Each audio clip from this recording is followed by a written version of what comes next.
ولكن الجمهور الجزائري راهو متاثر شويه وما فهمش تلفت له من خلال هذا الانتقادات الغير مبرره نوعا ما، واللي نشموا فيها رائحه تصفيه حسابات من البعض، تصفيه حسابات يا اما مع رئيس الاتحاد او مع المدرب او مع الزمن. يعني ممكن تصفي حساباتك مع نفسك حتى في المرآة.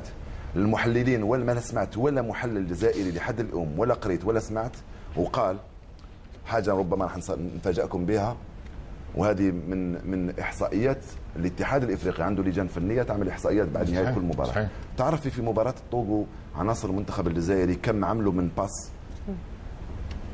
قل لي كم عملوا. العدد نتاع التمريرات يعملها فقط برشلونه 509 تمريرات اثناء المباراه بنسبه نجاح 90%، يعني 90% من التمريرات كانت ناجحه. 509 تمريرات.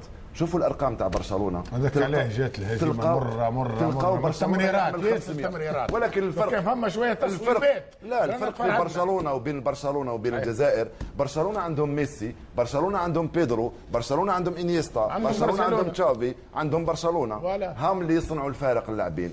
احنا 509 تمريرات مع تونس 70% من وقت المباراه الكره كانت عند الجزائريين. عمري ولا شفت الجزائر تلعب بهذه الكيفيه. بقات 5 دقائق امام الطوغو، شفتوا كيفاش يطلعوا في الكره من الخلف 5 دقائق قبل نهايه المباراه.